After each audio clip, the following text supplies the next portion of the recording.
7 সপ্তাহের বেবিকে মায়ের পুষ্টির সমস্যার আশঙ্কায় গর্ভপাত করা যাবে কিনা? সাধারণত পুষ্টির সমস্যার কারণে গর্ভপাত করা যাবে না।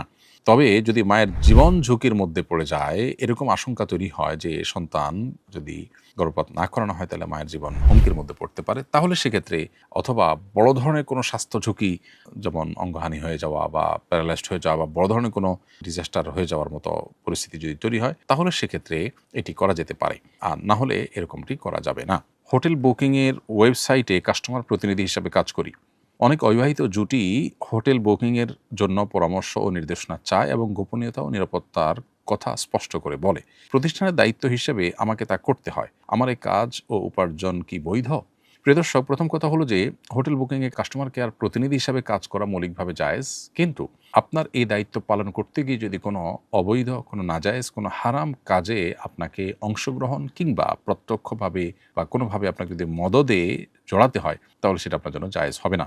যেহেতু অবিবাহিত জুটি হোটেল কক্ষে অবস্থান করা এটা শরীয়ী দৃষ্টিকোণ থেকে হারাম এবং তাদের জেনার এই পথ সুগম করতে আপনি তাদের সহায়কের ভূমিকায় অবতীর্ণ হচ্ছেন, অতএব আপনার এই কাজটা নাজায়েজ।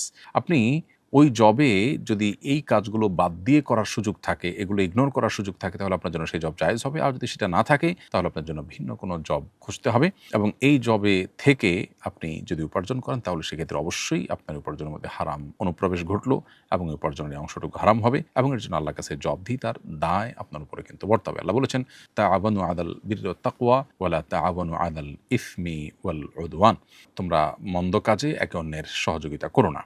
অতএব গুনাহের কাজ হবে আপনি জানেন, জানার পরও আপনি তাকে রুম দিলেন, তার গোপনীয়তা রক্ষা করলেন, তাহলে প্রত্যক্ষভাবেই আপনি তার এই অপকর্মের সহযোগিতায় জড়িয়ে গেলেন। সেজন্য এটা আপনার জন্য জায়েজ হবে না। স্বামীর মৃত্যুর ইদ্যত চলাকালীন ক্লাস করানোর জন্য কলেজে যাওয়া যাবে কিনা? উত্তর হলো, স্বামীর মৃত্যুর পর 4 মাস 10 দিন পর্যন্ত স্ত্রী ইদ্যত পালন করবেন। এই সময়টাতে তিনি বাসায় অবস্থান করবেন এবং একান্ত নিরুপায় না হলে তিনি বাসা বাইরে যাবেন না। অতএব ক্লাস করানোর জন্য তিনি বাইরে যাবেন না, এটাই হলো মৌলিক বিধান।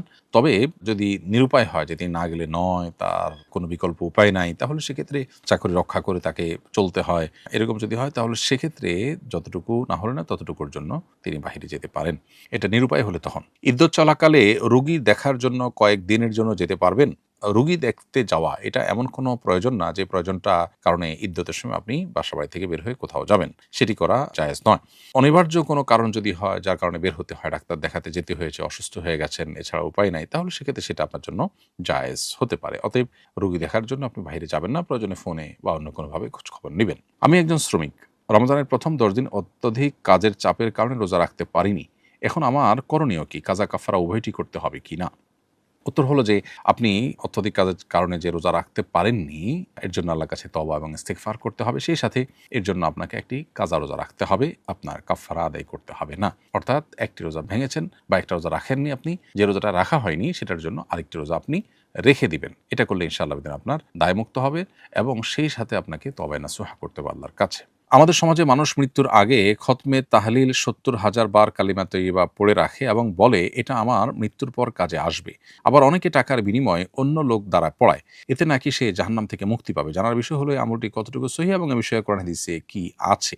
উত্তর হলো যে ইবনে হিব্বানের একটা হাদিস বর্ণিত আছে জাবের ইবনে আব্দুল্লাহ রাদিয়াল্লাহু তাআলা আনহু থেকে।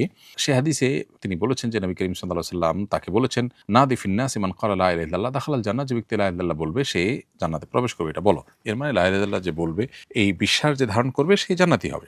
এখানে ৭০,০০০ বারের কোনো সংখ্যা বলার কথা আলাদা করে বলা নেই, যার ফলে আপনার ৭০,০০০ বার কালিমা পাঠ করলে জাহান্নাম থেকে মুক্তি পাবে এরকম কোনো কথা হাদিস দ্বারা সাব্যস্ত নয়। তাছাড়া এই কালিমা অন্য কাউকে পাঠ করালে, টাকা পয়সা দিয়ে পাঠ করালেন, এর ফজিলত আপনি পাবেন এমনটিও সঠিক নয়। কারণ আপনার আল্লাহ তাআলা কোরআনে কারিমে বলেছেন, ওয়ালাইসা লিল ইনসানি ইল্লা মা সা। মানুষ যা নিজের জন্য চেষ্টা করে সেটুকুই সে পায়, আরেকজন চেষ্টা করবে আর আপনি সেটা পাবেন এমনটি করার সুযোগ নেই। অর্থাৎ দুনিয়াতে যেরকম ফান্ড বা ব্যালেন্স ট্রান্সফার করা যায়, এরকম আমল বা নেকামল সব একজনে করলেন, করে আরেকজনকে ট্রান্সফার করে দিয়ে দিলেন, এরকমটি সুযোগ কিন্তু নেই যে আমল করবেন তিনি তার সওয়াব লাভ করবেন।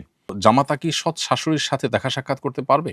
উত্তর হলো না, জামাতা সৎ শাশুড়ির সাথে দেখা করতে পারবে না। আপন শাশুড়ির সাথে শুধু দেখা করতে পারবে, শ্বশুরের অন্য কোনো স্ত্রীর সাথে জামাতা দেখা করতে পারবেন না। আমি ডাক্তার, অনেক সময় ওষুধ কোম্পানি ডায়াগনস্টিক সেন্টারের পক্ষ থেকে ওষুধ কোম্পানি বা ডায়াগনোসিস সেন্টার পক্ষ থেকে বিভিন্ন খাবারের আয়োজন করে, যেগুলো বিভিন্ন কারণে অ্যাভয়েড করা সম্ভব হয় না। আমি কি সেখানে অংশগ্রহণ করে পরবর্তীতে সেই পরিমাণ টাকা সাদাকা করে দিলে এই খাওয়া আমার জন্য জায়েজ হবে কিনা? আমি ওষুধ বা টেস্টের ক্ষেত্রে আমার কাছে যেটা সবচেয়ে ভালো মনে হয় সেটাই আমি পরামর্শ দেই। উত্তর হলো যে এ ধরনের অনুষ্ঠানে বিশেষ করে যেখানে অ্যাওয়ারনেস অথবা কোনো বিষয় আপনার ডাক্তারদের কাছে স্পষ্ট করা বা মতবিনিময় করার জন্য করলে সেখানে যে আতিথেয়তা, জাস্ট খাবার দেওয়া, এটুকু তো একটা ম্যানার্সের অংশ। এটাকে বিনিময়ের মধ্যে ধরা হবে না, বিধায় এটা জায়েজ আছে এবং এটার জন্য টাকা পয়সা সাদকা করারও প্রয়োজন নেই। হ্যাঁ, তারা যদি অনেক মূল্যবান গিফট ইত্যাদি দেয় যেটা তাদের ওষুধ লেখার জন্য একরকম উৎকোচের মতো, সেটা গ্রহণ করা জায়েজ হবে না।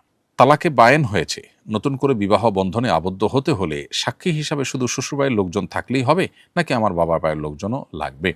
স্বামী স্ত্রীর মধ্যকার তালাকের মাধ্যমে যদি সম্পর্ক ছিন্ন হয়ে যায় এবং পুনরায় বিবাহের মাধ্যমে আবদ্ধ হওয়ার সুযোগ যদি থাকে, যেমন ৩ তালাক যদি না হয়ে থাকে, তাহলে সেক্ষেত্রে বিচ্ছেদের পর পুনরায় তালাকে বায়ান বলতে যে তালাকের ফলে বিচ্ছেদ হয়ে গেছে ইতিমধ্যে, ধরুন ১ তালাক দিয়ে আপনি ৩ মাস, ৪ মাস, ৬ মাস অপেক্ষা করেছেন, তাতে বিচ্ছেদ হয়ে গেছে।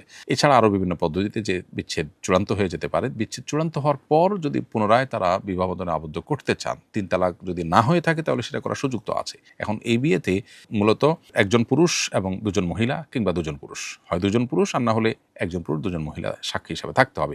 এটা আপনার পক্ষের লোক হবে না বা শ্বশুরবাড়ির পক্ষের লোক হবে, এটা কোনো গুরুত্বপূর্ণ বিষয় নয়। যে কোনো পক্ষের লোক হলেই সাক্ষী হিসাবে যথেষ্ট হবে ইনশাআল্লাহ তাআলা। সাক্ষীর যে শর্ত আছে, যেমন প্রাপ্তবয়স্ক হওয়া, অন্যান্য বিষয় আছে, সেগুলো থাকলেই চলবে। মা মানসিক রোগী, এমত অবস্থায় বাবা তাকে ৩ তালাক দিয়েছেন, তালাক হয়ে যাবে কিনা? উত্তর হলো, আপনার বাবা যেহেতু মানসিক রোগী নন, আপনার বাবা যেহেতু সুস্থ, অতএব আপনার মাকে তিনি তালাক দিলে তালাক পতিত হবে। আপনার বাবা নিজে যদি মানসিক রোগী বা অসুস্থ হতেন, তাহলে সেক্ষেত্রে তার তালাক পতিত হতো না।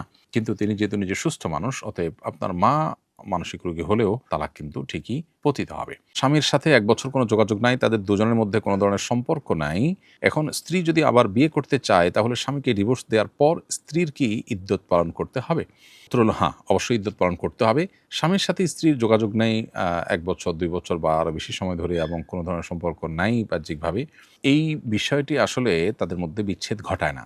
বিচ্ছেদ ঘটানোর জন্য যদি তারা স্বপ্রণোদিত হয়ে উদ্যোগ নিয়ে বিচ্ছেদের উদ্যোগ নেয় এবং বিচ্ছেদ ঘটায়, তালাক দেয়, তাহলে শরীয়ী দৃষ্টিকোণ থেকে তালাক দেয়া হলে, তালাক গ্রহণযোগ্য হলে অবশ্যই সেটি বিচ্ছেদের কারণ। এক্ষেত্রে স্বামীকে ডিভোর্স দেওয়ার কথা যেটা বলছেন, স্বামীকে আসলে ডিভোর্স দেওয়া যায় না। ডিভোর্স নিজের প্রতি নিজে গ্রহণ করতে হয়। স্বামী ডিভোর্সের পাত্র নন।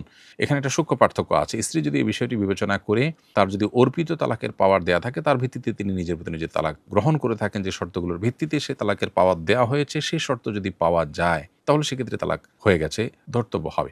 সেক্ষেত্রে তালাক হওয়ার পর ইদ্যত অবশ্যই পালন করতে হবে। ইদ্যত পালন করার আগেই অন্যত্র স্ত্রীর জন্য বিবাহ বন্ধনে আবদ্ধ হওয়া জায়েজ হবে না।